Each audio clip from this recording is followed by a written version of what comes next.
আসসালামু আলাইকুম রহমতুল্লাহ। প্রিয় দর্শক, আজকে আমরা আলোচনা করব কুরবানির জন্তুর বয়স কিরকম হবে। চলুন আমরা জেনে নিই কুরবানির জন্তুর বয়স কিরকম হওয়া উচিত। মাসআলা, কুরবানির ছাগল, ভেড়া, দুম্বা নর অথবা মাদি হোক, তার 1 বছর বয়স হওয়া জরুরি।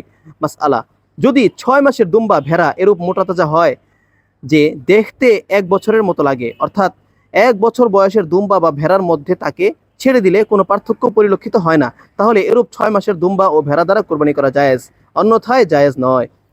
মাসআলা, বকরি যতই মোটা তাজা হোক না কেন, তার 1 বছর পূর্ণ হওয়া জরুরি। একদিন কম হলেও তার দ্বারা কোরবানি সঠিক হবে না।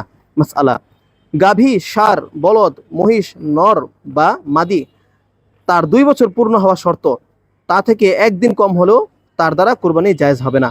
মাসআলা, উটের বয়স 5 বছর পূর্ণ হওয়া জরুরি, তার একদিন কম হলেও তার দ্বারা কোরবানি জায়েজ হবে না। মাসআলা, জন্তু বিক্রেতা যদি জন্তুর পূর্ণ বয়সের কথা বলে আর দেখতে এটা সত্য বলে মনে হয়, তাহলে তার কথার উপর নির্ভর করে কুরবানি করা জায়েজ আছে। ফতোয়া শামী, খণ্ড নম্বর 5, পৃষ্ঠা নম্বর 225। আল্লাহ তাআলা আমাদেরকে বিষয়গুলো বুঝে তারপর কুরবানি করার তৌফিক দান করুন। আসসালামু আলাইকুম ওয়া রাহমাতুল্লাহি ওয়া বারাকাতুহু।